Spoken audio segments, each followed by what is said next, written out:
Hola, ¿qué tal? Bienvenidos a otra edición de Deportes al Detalle, el podcast, junto a Carlos Ramón Justis, quien se sigue descongelando luego de la tundra futbolística que vivió en Edmonton, el samurái de Salt Lake City, Pedro Andrade, quien les habla, Carlos Mauricio Ramírez. Bienvenidos a Deportes al Detalle, edición 60. Caballeros, ¿cómo les va?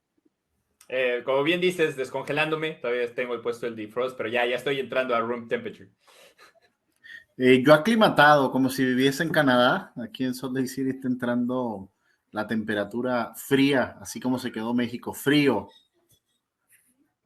Bueno, vamos justamente a comenzar hablando en esta parte del programa de eso, ¿no? De la derrota de México ante Canadá, de la derrota de México también lo sumamos a lo que pasó en Cincinnati contra el equipo de los Estados Unidos, el 2-0, y analizamos lo que fue ese partido. Carlos, tú estuviste en Edmonton, vamos de atrás para adelante. Lo último que vimos en Canadá, es cierto que las condiciones climáticas eran realmente complicadas, que una cancha de pasto artificial bajo esa temperatura es muy rápida, el balón bota distinto, la forma de jugar, el estilo es totalmente diferente a lo que se puede plantear en un estadio como el Azteca, por ejemplo. Pero más allá de eso, la impresión que pareció dejar México fue de un equipo que si bien salió con 5 en el fondo para intentar contragolpear con esa cancha rápida y tomar ventaja de una saga canadiense que no es élite ni mucho menos, que el plan no funcionó y que simplemente fueron, desde un punto de vista físico, superados por una selección que pegó desde el minuto 1 y con un árbitro que fue cómplice porque permitió que los canadienses pegaran desde el minuto 1, ¿no?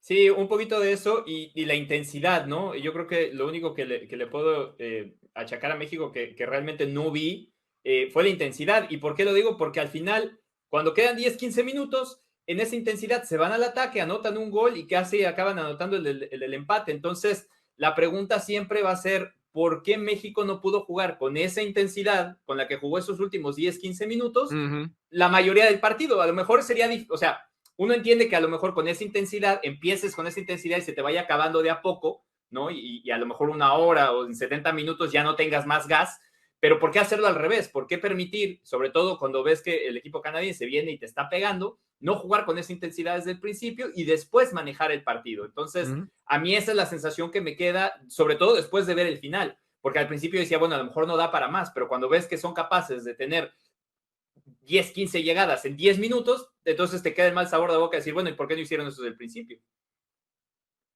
Pedro, ¿cómo lo viste?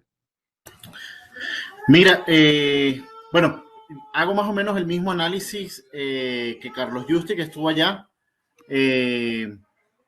Yo no sé si los últimos 10 minutos finales del partido hayan sido exclusivamente por mérito del Tri, o ha sido también porque ya Canadá había bajado un poco las revoluciones y ese 2-0 le sentó un poco de comodidad que no fue tan real. Porque con un 2-0 creo que perdieron el control del partido en vez de tomarlo por completo. Ahí fue cuando se le vino la noche y se le vino México encima, que incluso tuvo oportunidad hasta de empatarlo con ese balón que sacaron casi que ahí al borde de la línea. Yo creo que México no comete los mismos errores que contra Estados Unidos, sino que México juega exactamente a lo mismo que jugó contra Estados Unidos. Le hizo falta muchísimo, mucho dominio en el medio campo. Fue un partido durísimo desde el punto de vista de campo y temperatura, eso es indudable. Simplemente el hecho de... Sí, estamos todos de Tengo acuerdo. público hoy porque estoy desde casa. Eso es que es para llorar, fue para llorar lo de México, fue para llorar. Sí, tal cual. Pero sí, y creo particularmente, yo sí creo que las críticas en este partido en particular al Tata, yo creo que sí están bien merecidas por lo tarde que hizo modificaciones y por quizás lo que cambió faltando esos 10 minutos era lo que tuvo que haber hecho a los 50, 60 minutos de partido de la segunda parte y el resultado hubiese sido totalmente distinto. Creo que la crítica en este partido sí se corresponde, pero no tampoco para exagerarla de que el Tata Martino hay que echarlo el día de mañana. Hay varias cosas, o sea, hay varias cosas. Yo creo que hay un análisis que hay que hacer que tiene que ver con lo que planteaba Carlos hace un rato, de la actitud de la selección mexicana. Y un debate que es eterno en el fútbol, en el deporte en general, es de dónde debe venir esa actitud. ¿Quién debe ser el responsable de irradiar o de contagiar esa actitud? Mi opinión es que es un trabajo conjunto. El técnico de X equipo debe, junto con el cuerpo psicológico que acompaña a su cuerpo técnico, colocar las herramientas de la psicología deportiva para que el futbolista entre en el estado de ánimo indicado para afrontar ese partido en ese momento.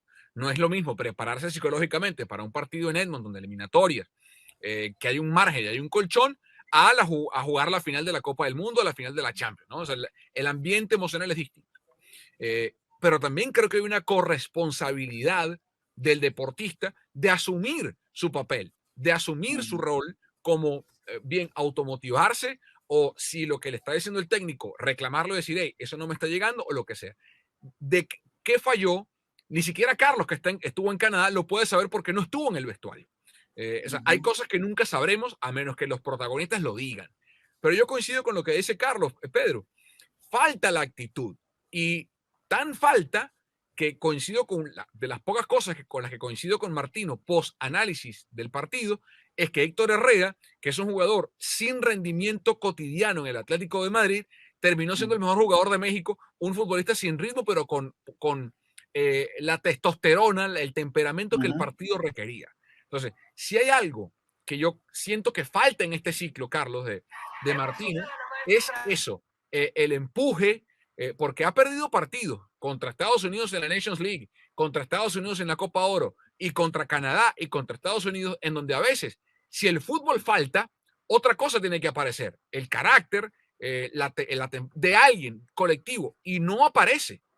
Y yo creo que, por ejemplo, en estos dos partidos sí lo tuvieron. A mí, este partido es que han sido errores individuales uno tras otro. En este pasa igual. Se equivoca Orbelín Pineda por falta de intensidad, entrega un balón en el medio campo, viene un tiro, viene un error de Ochoa, también condicionado por el estado de la cancha, por el tipo de cancha, la defensa se queda parada y entonces anotan el primero. Carlos, pero ese gol es, ¿cuánto es mérito de Canadá por intensidad al 47? Ir a apurar a Orbelín Pineda de la mitad, no, que el lateral derecho suba, presione y le pegue el arco y que Larin, o sea, todos le ganaron. Los tres jugadores ganaron por intensidad. Pero es que, o sea, sí, pero hay una diferencia entre que tenga Canadá intensidad y el hecho de que hay una falta total intensidad de Orbelín. Y luego en el segundo es un error de marcación, porque al final de cuentas sí, Ochoa no sale en el área chica, pero Larin entra solo. Alguien tendría que haberlo estado marcando y ese es un error táctico, no es un error. Sí, es el mismo error que le sucedió exactamente para el 1-0 ante Estados Unidos, que fue un error de marcaje. Y en la Nations League viene la jugada que entrega el Chaca Rodríguez, que también tiene un lapso mental y entrega, o sea, ese tipo de errores que sí también tienen que ver con la mentalidad han sido los que han matado a México, pero olvidemos de esos dos que ya pasaron, porque digo, para mí México jugó mejor que Estados Unidos los dos primeros, no este último. En este último, Estados Unidos aumentó la intensidad en el segundo tiempo y acaba comiéndose a México, pero México para mí había sido mejor que ellos tanto en Nations League como en Copa Oro, y ahora Copa Oro también era el de los dos lados, eran dos rosters completamente diferentes a los que se enfrentaron ahora, ¿no? En Nations League sí era el mismo. Y a final de cuentas, en Nations League también Guardado acaba tirando un penal que falla en el último minuto, que pudo haber mandado ese partido incluso a los penales. Entonces, creo que a México no le había faltado eso en términos generales tan obvio como en este, porque en este, te digo, el cambio es radical una vez que cambian de línea de 5, que entran Córdoba, que entra el Tecatito, se ve que cambia la actitud del equipo y a mí eso es lo que me preocupó en el partido de Canadá específicamente. Claro, pero es un cambio de actitud desde lo futbolístico porque Martino cambia el dibujo por la circunstancia, porque está bajo 1-0, tiene que ir a buscar el partido. El plan inicial no le sale porque México no generó ocasiones de peligro en la primera mitad, absolutamente ninguna. Y luego, es cierto, hay un cambio de actitud desde lo propositivo porque el dibujo fue diferente, pero desde lo actitudinal, si bien es cierto, Canadá se acurruca en el fondo porque sabe que le quedan. O sea, porque hay dos cosas. Tú preguntas, ¿por qué México no atacó así desde el principio? Bueno, Canadá se retrocede porque sabe que queda poco tiempo, prefiere un poco poner el autobús, ¿no? Para defender ese 2-0 que casi le cuesta caro porque estuvo a un caderazo de Jorge Sánchez de empatar el partido. Pero este debate lo que busca resolver Pedro y Carlos es esta pregunta que aparece en el VAR. si debe seguir Martino o no, porque es el debate que hoy en día está abierto en el entorno de la selección mexicana, Pedro. ¿Para ti debe seguir Tata Martino al mando o debe dar, porque si van a dar un cambio es ahora, que hay un par Sí, de meses para la sí. fecha de enero, ¿sí o no? Mira, para mí debe seguir. Sería realmente exagerado quitarlo a México. Si bien es cierto, va de tercero y empatado en puntos con Panamá, yo dudo mucho que México quede fuera del Mundial. Quizás lo que preocupa es la forma o la poca forma de juego en las últimas dos eliminatorias, que además fueron contra Estados Unidos y contra Canadá. Eh, pero también hay que darle mérito a lo que está haciendo Estados Unidos y Canadá. Es decir, el hecho de que Estados Unidos y Canadá le hayan vencido a México no necesariamente es porque México no esté haciendo su trabajo, sino también porque las otras selecciones están haciendo el suyo y han aumentado un poco el nivel de juego. Yo pienso y sigo insistiendo, el gran problema de México pasa por la definición. No es un tema... en el caso de Canadá sí fue un tema más de fútbol y de aptitud, pero en Atención, el caso contrario me quedo solo en el resumen de definición. Y creo que por eso, yo creo que lo que está haciendo el Tata Martino es bueno, tiene una idea, tiene un esquema, y yo creo que sacarlo ahora, faltando sobre todo la triple fecha que se viene en enero, que es durísima, para mí ahí sí sería un grave error para México. yo creo que México, yo creo que Tata debe seguir también. Lo hablábamos un poco en el noticiero, Charlie. Creo que se exagera un poco. También hay colegas en México que a veces quieren incendiar la casa cuando lo que no está pasando nada, o lo que pasa es perfectamente, se puede manejar, se puede tratar. Hay un detalle, y yo no sé si esto lo tomará en consideración o no la Femex Food, Carlos, pero es que al día de hoy FIFA no ha definido todavía con quién va a jugar el repechaje el cuarto clasificado de CONCACAF. Eh, Desde el 2010 que no juega ese clasificado contra un representante de Sudamérica. No es que haya un representante hoy en día de Conmebol que asuste, porque la verdad es que el nivel de la eliminatoria sudamericana ha sido muy bajo, pero no es lo mismo eliminarse contra un rival de Asia o de Oceanía que contra el quinto de la Conmebol, ¿no? Entonces, por ahí eh, la decisión, pero igual para mí, Tata debe seguir. Para ti, Charlie. Que además a estas alturas puede ser Uruguay, Chile, Perú, Bolivia y Cualquiera Colombia. menos Venezuela. Exacto. O sea, pero digo, en selecciones, nombres, etcétera, tampoco son, en teoría, cosa fácil. Sí. Para ti, Carlos. Yo también creo que debe de seguir, pero va a tener el agua ya un poquito más arriba, a pesar de que esos dos resultados para mí en el papel seguían siendo dos partidos perdibles. O sea, si de todo, cuando veías los 14 partidos que tenías en la eliminatoria, los dos que estaban en el presupuesto que podías llegar a perder eran el de Estados Unidos y el Canadá de visita. Esos eran los dos. Tal vez el Salvador, que ya lo superaste, tal vez el de Honduras, que ya lo superaste, el de Costa Rica, que ya lo superaste. Entonces, si ya superaste esos tres, estos dos estaban dentro del presupuesto que podías caer, ¿no? Y de lo que le queda, Carlos, de lo que le queda, siendo realista, le queda Jamaica en Kingston, en este orden: Costa Rica, Panamá, Estados Unidos en México, y cierras contra Honduras, eliminada ya allá en San Pedro Sula. Son 15 puntos. De esos 15 puntos, tiene que sacar los 9 en México. No me importa que sea con o sin público, es más, capaz es hasta mejor sin público porque no tienen la presión, qué sé yo. Tienen que sacar los 9 en México. Para mí tienen que sacar los 3 en Honduras, y por lo menos un empate en Jamaica, porque Estados Unidos empató. Entonces, por lo menos, Carlos, 13 de 15. ¿Tú cómo lo ves? Sí, y además, supongamos que fue al revés, supongamos que gana en Jamaica, no, México ha estado mejor de visitante, supongamos que gana Jamaica y gana los dos que siguen, ya son 9 puntos, incluso el partido de Estados Unidos tendrías menos, porque lo dijimos también, lo dije un poquito en el noticiero. Ha habido muchos resultados inesperados, como el hecho de que Estados Unidos, después de ganarla a México, y que acá se subieron al barco y comenzaron a hacer camisetas, y que nosotros, porque ya Estados Unidos viene y empata en Jamaica.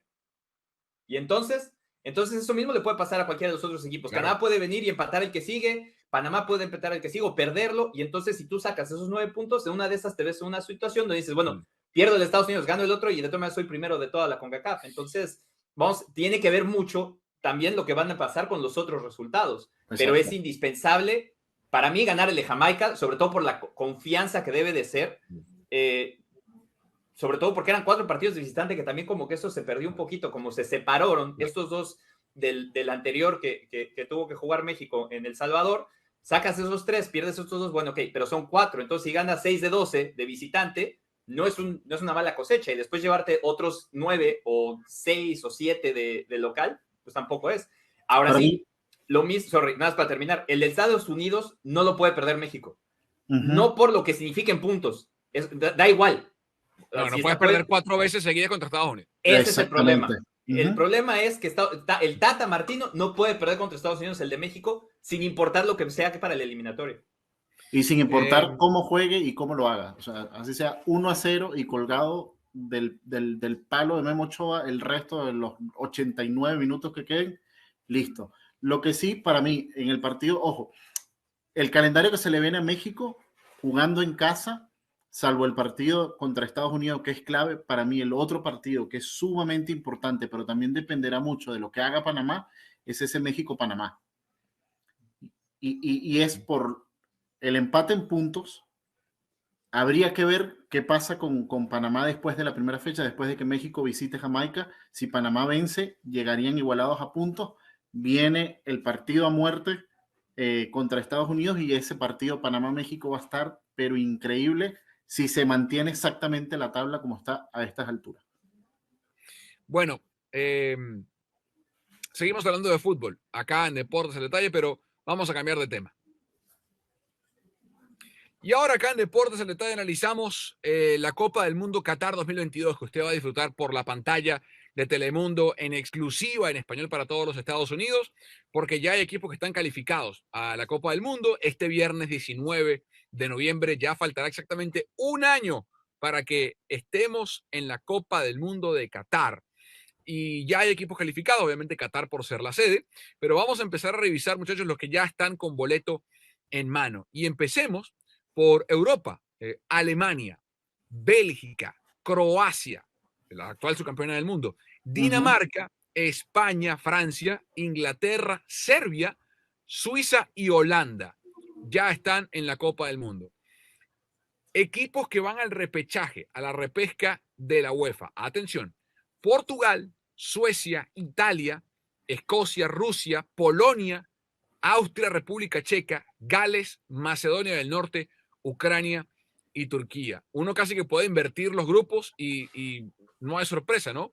Obviamente, Carlos, comienzo contigo, la ausencia de Italia es lo más llamativo, ¿no? Sobre todo por la Eurocopa, ¿no?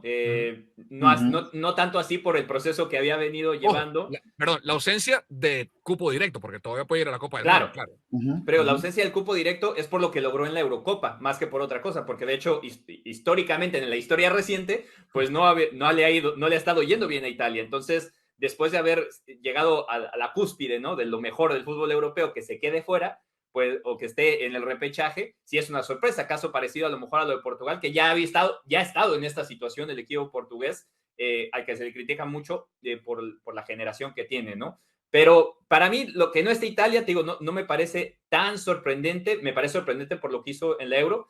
Pero para mí, el hecho más grande es el que estén los 4 semifinalistas de Rusia. Ya están los 4 otra vez ahora listos para Qatar. Pedro, Portugal se quedó fuera en casa. Serbia lo sacó con gol de Sí. Mitrovic. Va a la repesca, un fracaso para la selección portuguesa que ha visto desde que ganó la Euro. Ha ido bajando progresivamente, ha tenido problemas, tiene una generación yo creo que incluso mejor que aquella que ganó la Euro con Cristiano lesionado, futbolistas de altísimo nivel en clubes como el Manchester, el Liverpool, en varias partes del mundo, y Portugal va a la repesca y no se sabe contra quién le puede tocar, o sea, puede haber una llave muy complicada. Yo no me imagino una Copa del Mundo sin Cristiano, pero tampoco me imagino una Copa del Mundo sin Italia y en Rusia no fueron los italianos. ¿Lo de Portugal te preocupa o van a clasificar? Mira, lo que pasa es que también habla mucho del nivel del fútbol europeo hoy día. Creo que nos habíamos mal acostumbrado a tener las típicas selecciones de países rimbombantes como Portugal, Italia, Holanda, hoy Países Bajos, etcétera. Y el hecho de que ahora entren a repesca habla mucho del tema del nivel de juego que se está viendo en Europa. Por ejemplo, lo de Macedonia del Norte. Macedonia del Norte también está en la repesca. O sea, estamos hablando de un país chiquitito, ahí muy cerquita de Bélgica, que se puede meter a un mundial por primera vez y lo hace por mérito propio. Lo de Portugal ante Serbia, más que un error, un descuido, etcétera, fue porque Serbia también le planteó un buen partido. De hecho, en ese partido, como visitante, fue el que más buscó ganarlo. Creo que Portugal se encontró a los 2 minutos con esta anotación y ya, se pensó que estaba listo. A Italia le pasa el mismo efecto. Italia tuvo 2 partidos, 2 oportunidades de sellar su cupo de manera directa y no lo hizo. No. Entonces habla un poco del nivel de selecciones. Yo creo y debo esperar, yo debo ser honesto, debo esperar para saber cómo van a ser los cruces para poder decirte si Portugal se queda fuera o no. Porque es que este Portugal, viéndolo yo contra Italia o contra Suecia, no le da. No, es que Viéndolo yo, depende de los bombos. incluso hasta con el mismo Turquía, que Turquía se llevó en la Eurocopa, Turquía pero se llevó una buena ojo que tanda de también goles. Serbia acaba ganándole a Portugal, pero Portugal le anota un gol en Serbia que no le marcan. Sí, También, exacto, sí, sí. pero No, para tengo mí te amigos digo, portugueses que créeme, me mandaron mensajes diciéndome, no puede ser que el VAR ya estuviésemos nosotros. Bueno, ya pasó. no, te digo, para mí Portugal es candidato a meterse en la Copa del Mundo igual que Italia, o sea, de los que están en la repesca. Ya después, el nivel está muy parejo entre las demás, Rusia, Polonia, Suecia, Turquía tiene una buena selección, pero bueno. En Sí, Sudamérica, Turquía tiene Brasil ya una hace rato que selección. está en la Copa del Mundo. Argentina calificó también a este mundial. Por ahí no hay sorpresa, sin ser un fútbol muy vistoso, pero eficiente, con gol de Di María. Le ganaron a Uruguay en el Clásico del Río de la Plata y la pelea después de ahí para abajo está bien intensa. Eso ya por lo menos hablando desde el punto de vista del espectáculo lo tranquiliza porque más allá de que vamos a transmitir la Copa del Mundo en Telemundo, que esté como televidente y amante del fútbol, Carlos, que esté ya Alemania, Francia, España en la Copa del Mundo Sí, la clasificada, que está Argentina, Argentina. que esté Brasil, ya te da un show, te da nombres como el de Mbappé, como el de Griezmann, como el de Neymar, como el de Messi, la selección española con sus nombres, con Gavi, con Ansu Fati, que va clasificando, Alemania con todo el equipo que tiene encima. Vámonos a África, porque en África recuerda que son 5 boletos y ya están los 10 equipos clasificados. Es ida y vuelta, son enfrentamientos directos, son cruces directos, 5 contra 5, y de estos 10 países van a clasificar 5 a la Copa del Mundo. Mali, Egipto, Ghana, Senegal, Marruecos, Congo, Argelia, Nigeria, Túnez y Camerún. Ahí no hay mayores sorpresas en cuanto a los nombres, tal vez la ausencia de Costa de Marfil, que se ha hecho ya un habitué en torneos internacionales, pero después de la generación de Drogba y compañía ha caído un poco, y son individuales, por ejemplo, en el caso de Mali con futbolistas que destacan individualmente, en el caso de Egipto igual con Mohamed Salah, Carlos, pero seguimos esperando de África el boom, que termine de llegar por lo menos a semifinales, una selección africana. Yo no sé si será en Qatar, todavía es temprano, pero ¿qué nombres en Egipto, en África te llaman la atención? Creo que algunos de los conocidos que casi de siempre, ¿no? Nigeria siempre tiene una buena generación de jugadores, aunque no sea espectacular, puede estar ahí. El caso de Mali, que le ha ido bastante bien últimamente. Egipto con Salah y además las piezas que tiene alrededor, ya estuvo en el Mundial pasado, también podría meterse. Argelia, que siempre tiene una gran generación de futbolistas, incluso con esos binacionales franceses, ¿no? A veces Franco-argelinos. que acaban usando los argelinos. Y por ahí además es un sorteo, pero en general esas serían las que a mí me parece que podrían repetir y estar como estuvieron hace 4 años. Y en Asia, porque ya hablamos de la CONCACAF, en Asia son 4 boletos clasificados más el quinto que va a repechaje, son 2 grupos. Hoy en día son los 2 líderes de cada grupo avanzan directamente al Mundial, el quinto va a repechaje. Hoy Irán y Corea del Sur están liderando su grupo, en el grupo A. Emiratos Árabes Unidos es tercero y pareciera que ya Irán y Corea del Sur están muy avanzados en ese grupo A. En el grupo B está todo bien interesante porque Arabia Saudita tiene 16 puntos, Japón tiene 12 y Australia tiene 11. Y parece que de ese grupo va a salir el del repechaje. De nuevo, nombres que nos sorprenden. Irán, Corea del Sur, Arabia Saudita, Japón, Australia son los países que siempre nos han acostumbrado de parte de Asia a meterse en la Copa del Mundo. Lo que sí sería sorpresivo es que Japón no llegara. Eso sí, para mí sería... O que acabara en el repechaje y acabara eliminado. O sea, que tuviera que jugar, a quien le toque jugar el repechaje con Asia, le tocara jugar un repechaje con Japón. ¿Ustedes se imaginan un repechaje en México-Japón? Sí. Sí, sí me lo imagino. Sí puede pasar. Sí me lo imagino. No me lo imagino. Sí puede pasar. A Pedro se le apagó la cámara de los nervios. Sí, sí, sí. Carlos, ¿qué mundial vas viendo? ¿Qué mundial va tomando forma? A mí lo que me gusta son por más loco que parezca lo que voy a decir, a mí lo que me gusta son las fechas de este mundial, porque creo que el nivel de los mundiales en el verano tenían el problema de que los jugadores llegaban al final de la curva de rendimiento de la temporada y algunos llegaban con lesiones, no llegaban en su mejor nivel, venía el cansancio, a pesar de que para mí Rusia 2018 fue un muy buen mundial, creo que en términos generales por nivel fue muy bueno. Me parece que si tenemos un mundial cuando la curva de rendimiento viene de agosto a noviembre, creo que vamos a ver el mejor mundial en cuanto a nivel de la historia, siempre y cuando los futbolistas estén en su mejor momento. Pero si estás poniendo a todas las selecciones, debe haber por lo menos 3 o 4 selecciones que literalmente las vas a ver volando en este mundial a comparación de otros. Pedro, ¿qué mundial ves? Mira, yo veo un mundial con campeón europeo, lamentablemente. Creo que aunque Carlos Justiz habla de esa curva ascendente en cuanto a rendimiento, incluso individual y colectivo, creo que la ventaja que tiene el fútbol europeo, tanto en selecciones como a nivel de clubes, se va a ver muy marcada y se va a ver mucho más marcada si pasa este efecto que Carlos Justiz incluso nos está explicando. O sea, el tener a tu selección a tope, tus jugadores justo en el tope de rendimiento, imagínate nada más lo que pudiese hacer la Alemania invicta de Flick, Mbappé, Benzema con Francia, etcétera, contra selecciones que todavía van allí trastabillando.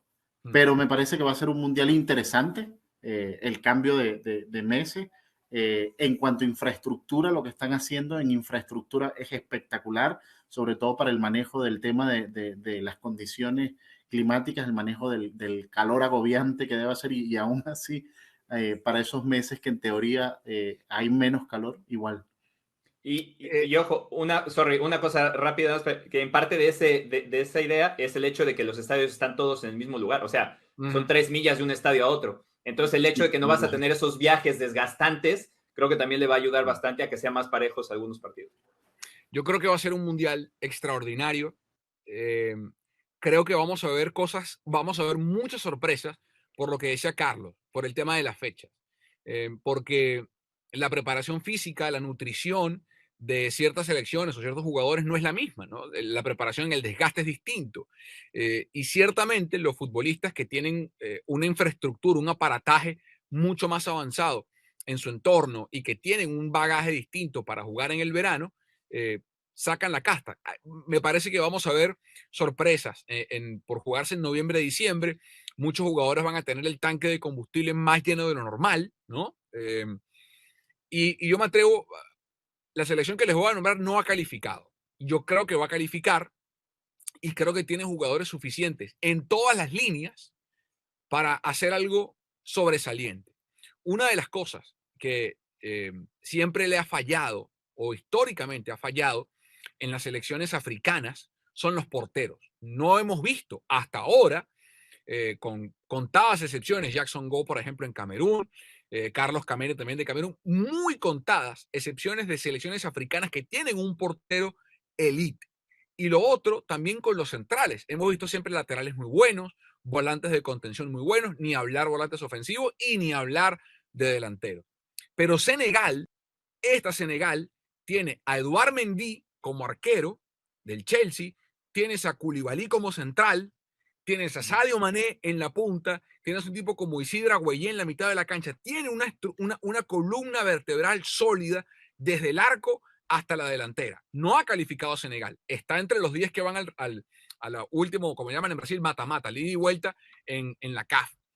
Y que toda esta selección senegalesa tenga este rodaje en Europa, en clubes top, en clubes élite, e insisto, como está configurada desde el arco y la defensa, Senegal, si no hay lesionados y llega ese núcleo, a mí me gusta mucho lo que plantea Senegal como por fin esa selección africana que puede meterse, no sé, cuartos de final, ojalá una semifinal. Y de nuevo, que se juegue en esa fecha del año puede dar a lo mejor ese empujón distinto a una selección que para mí tiene muchísimo talento como la senegalesa. Vamos a ver qué pasa, pero creo que va a ser un mundial, Carlos y Pedro, extraordinario. Sí, definitivamente. Y ya que lo mencionas, un poquito superar lo que hizo Ghana, ¿no? Creo que Ghana es la última selección que se ha metido a cuartos de final precisamente en el 2010. Y esa era una muy buena selección que venía con jugadores que había muchos en la Premier. Y lo que dices, creo que el hecho de estar en esa curva de rendimiento en ligas top, sobre todo en la Liga Premier, le va a ayudar a equipos como Senegal a dar ese pasito a lo mejor. Y que están en las edades, Carlos. Mendy tiene 29, llegaría de 30 al Mundial. Koulibaly tiene 30, Sadio Mané tiene 29, Isidra Guayé tiene 32, Pape Guayé tiene 22, el del Marsella, Cuyaté, el del Crystal Palace tiene 31. O sea, están justamente, se parece mucho a esa Ghana, pero yo creo que esta es mejor. Esta Senegal, vamos a ver cómo le va. Si primero se califican o no, ojalá que lo puedan hacer, porque creo que tienen un muy buen núcleo, y aparte con Aliou Cissé como técnico, el exjugador de la selección senegalesa. Bueno, falta un año para el Mundial, 19 de noviembre del 2021, 19 de noviembre del 2022, y ahí va a estar Telemundo 48, porque Carlos Justice se va para la Copa del Mundo. Allá va a estar en Qatar. Señores, esto fue Deportes al Detalle. Hasta la semana que viene. La semana que viene, y sí, ya contando los días a partir de ahora. Hasta la semana que viene, muchachos, y yo contando los días para ver cuando el Mundial sea cada 2 años. Y yo contando los días para que te cortes ese pelo que tienes tú. No El pelo. hablemos de cabello.